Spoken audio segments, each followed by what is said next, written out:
On the other side of the globe lives a place where everything is first class, from the world's only 7-star hotel to an indoor ski resort, a land of conservative Muslims, wealthy tourists, and exotic locales.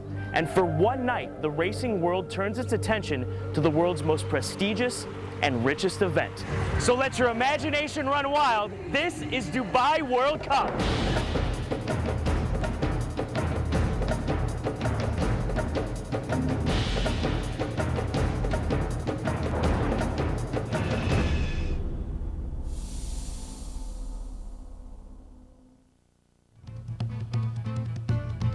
You're in the middle of the Middle East, but you feel like it's its own place.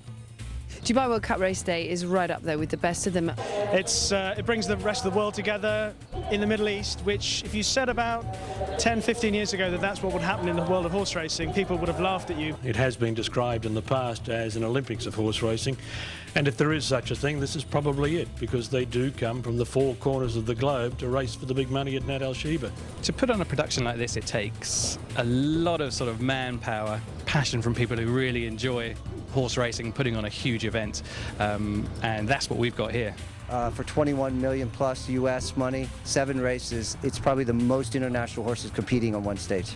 You come here and this is the best of the best, and you know it's not just a few good horses in a big race. It's the best in the world. You know, there's all the good parts of American racing and all the great parts of European racing. I mean, it's unbelievable where the horses are coming from, and they're coming for one thing: to be competitive and to win the money. The atmosphere as the evening builds on, and then right before the World Cup they have like an official opening ceremony, and that in itself, it's like watching Cirque du Soleil. It's just a fantastic experience. The crowd really gets into it, all the locals. Yeah, it's just like something out of a fantasy movie actually. So get tied on. Almost 8,500 miles away from the city of Los Angeles, California, on the other side of the world, is the rapidly evolving city of Dubai. With an approximate population of 1.5 million and roughly twice the size of the state of Rhode Island, Dubai sits on the Persian Gulf, right in the heart of the Middle East. And it has truly become the epicenter of international horse racing, through Sheikh Mohammed bin Rashid Al Maktoum's brainchild at the Dubai World Cup. Champions such as the Great Cigar, Silver Charm, and Dubai Millennium have taken center stage on Dubai World Cup night.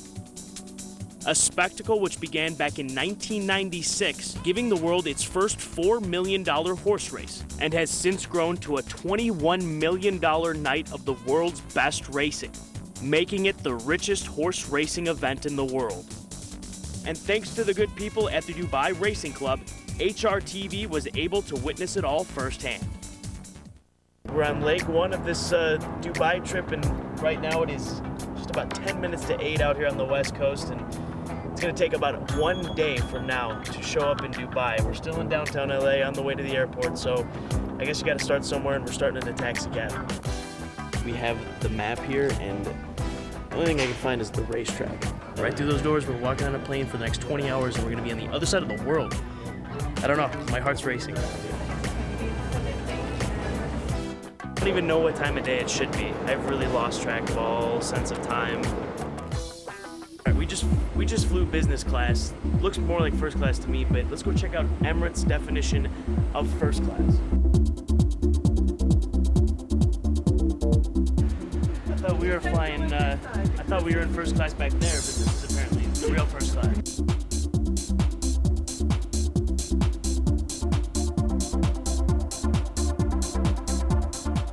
So if you want a drink, no need to call the stewardess. Just push this button and voila.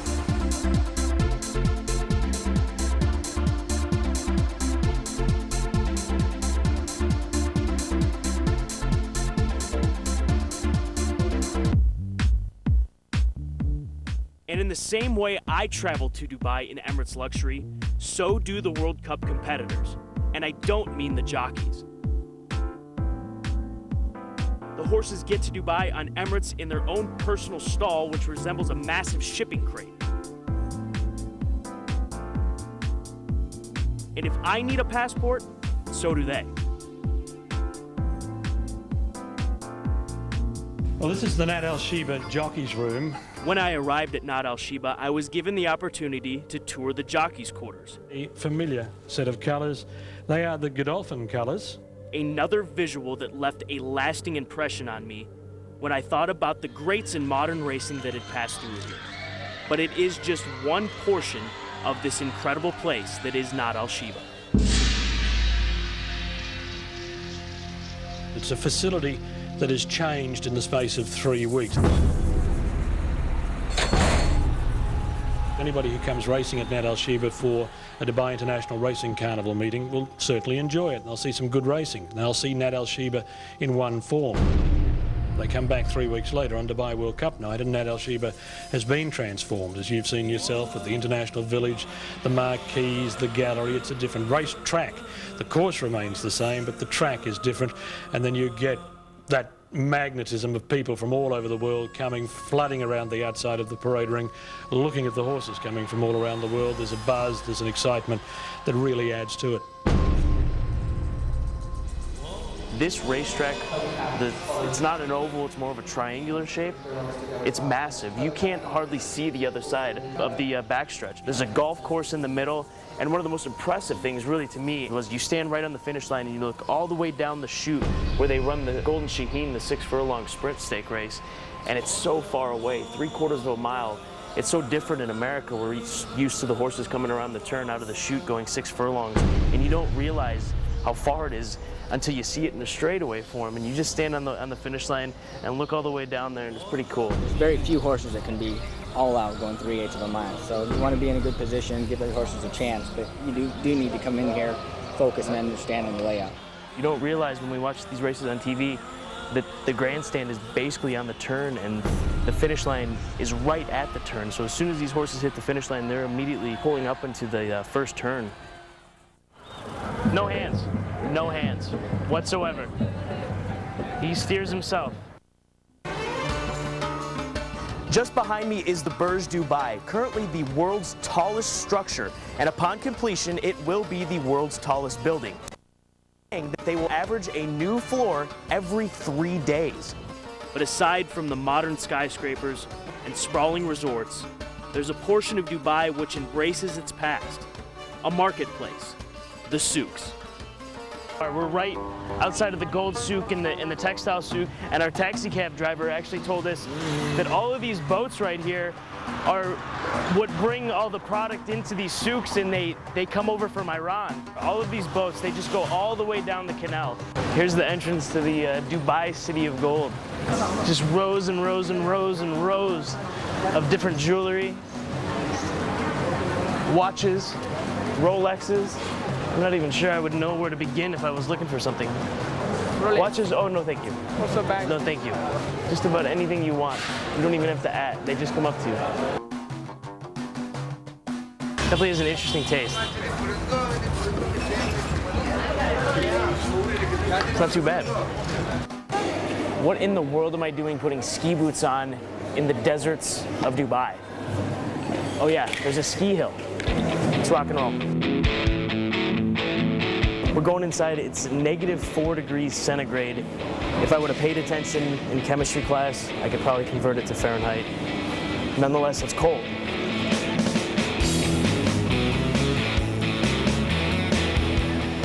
Another unbelievable sight in the city of Dubai. Who would have thought that you could have skiing in the middle of the desert?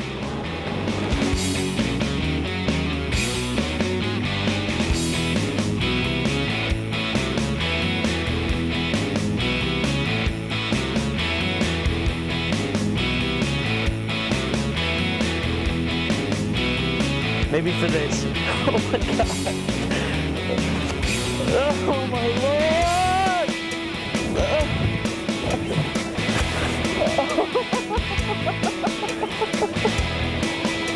Oh,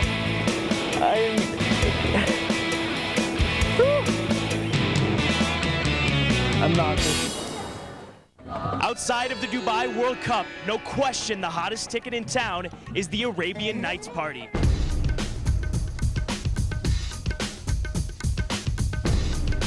A 1-hour bus ride outside of the city in a 6,000-person stadium in the middle of the desert was the Arabian Nights party. A night for everyone to unwind one last time before World Cup night. Arabian Nights gave everyone the opportunity to sit back and once again receive the first-class treatment Dubai offers and enjoy a performance and fireworks display second only to that we would witness on World Cup night.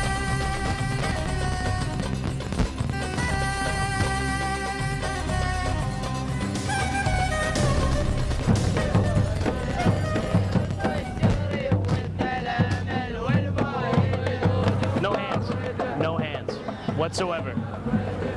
He steers himself. Whoa now. These things don't buck, do they? Whoa! He's angry.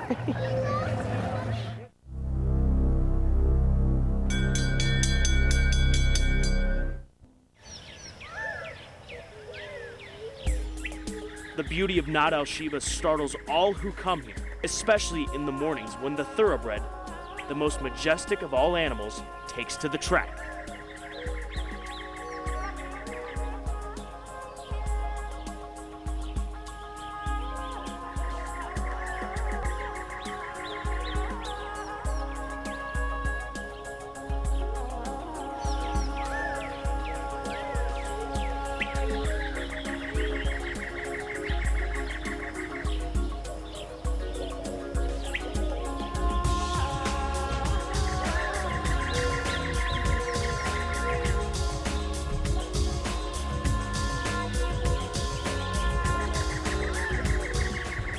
His first trip to Dubai, my first trip to Dubai.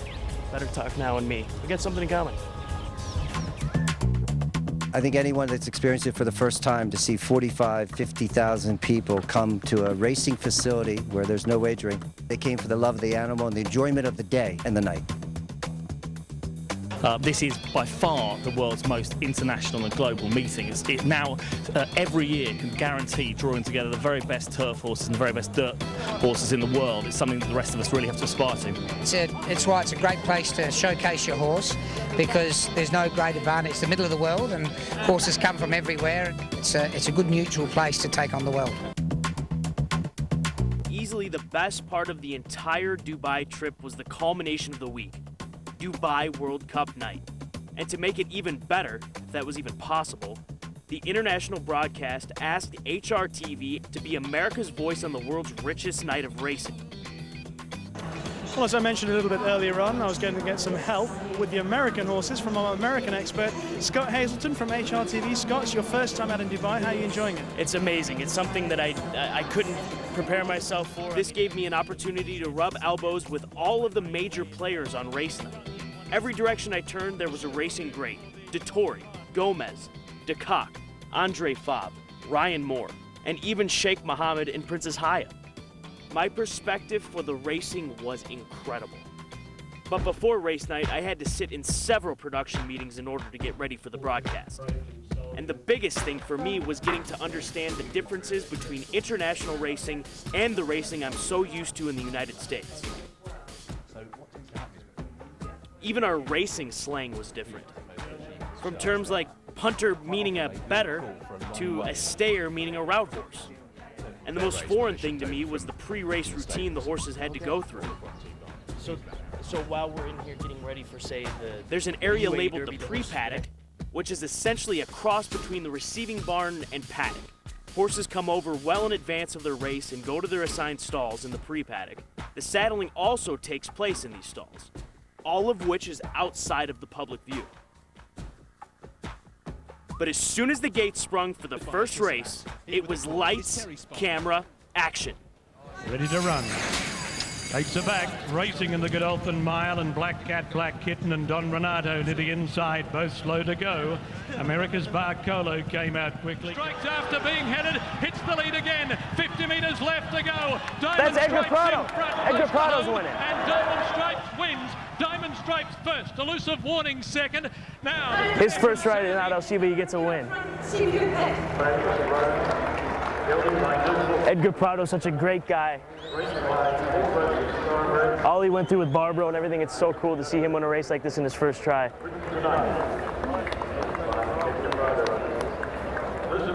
The atmosphere is unbelievable. The whole colour of the night is so fantastic. The kind of combination of the wonderful Arab gentlemen in their fantastic white outfits and their headdresses next to the best of European dress and the best of American style. It brings everything together. It's a cosmopolitan melting pot. This is the International Village, which is the place to be, we are being told. This is our first walk in here. What does it take to get ready for something like this? Half an hour. Half an hour? Half an hour, yeah, for all of this. Where are you from, sir? South Africa. South Africa. You remind me a bit of The Mask. Jim Carrey of Biscuit. We're in Dubai, in the International Village, but they have a Dunkin' Donuts. Ladies, how are we doing tonight? We are very happy to be here. Where are you from? Germany. Is this your first time in Dubai? No, it's the third time. How are you ladies doing? We're great. Is this your first time at the World Cup? It is, yes. What do you think of it so far? Fantastic. Where are you ladies from? Australia. There seems to be a lot of Australians out here. Yeah, definitely. Are you rooting for Nick and Nero? That's the only Aussie horse here. Really? Yeah, okay, yeah, we are. There are certain things, we are told, that we should experience in life. For those who live in the world of horse racing, one of them is World Cup night at Nad Al Sheba.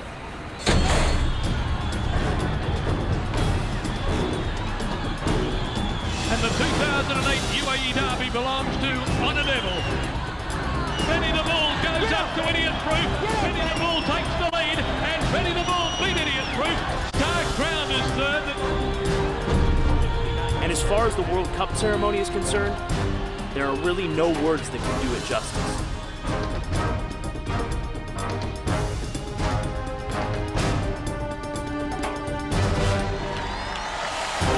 Delay is literated, 3/4 to Lord Admiral. But JPEG and Dargina. JPEG the outside. JPEG foot back to beat Dargina.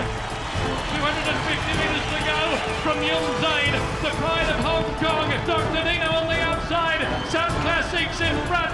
Still more than a length. Viva Bataka's trying. The poster's looming up. It's Sun Classic. It's another one for South Africa.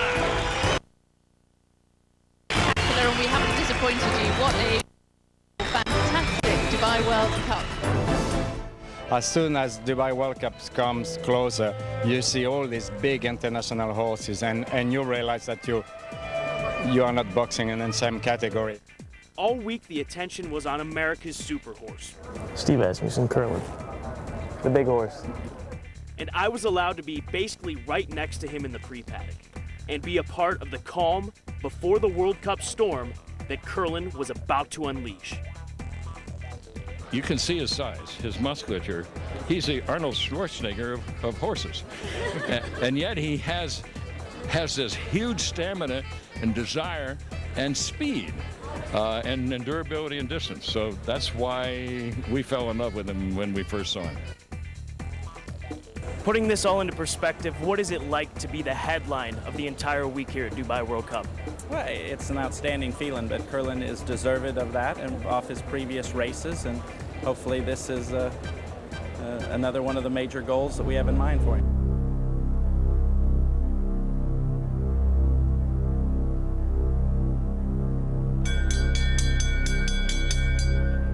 Curlin goes in and premium tap. Last year's runner-up will be the last to come along. And they look ready.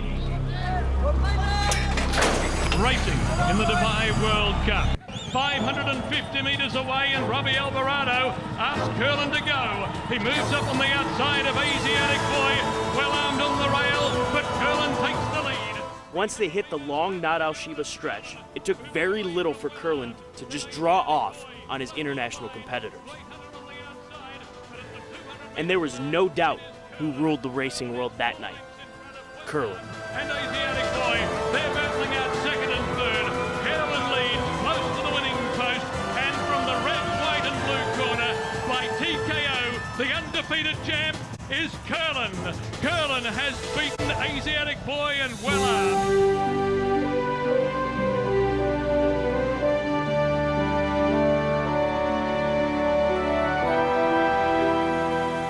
And while everybody celebrated and received their trophies of gold and jewels, Curlin's reward was much simpler.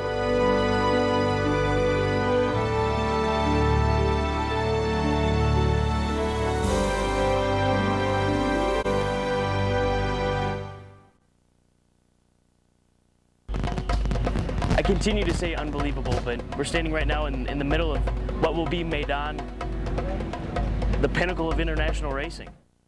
The future of racing in Dubai goes beyond what I think anyone has ever imagined in horse racing.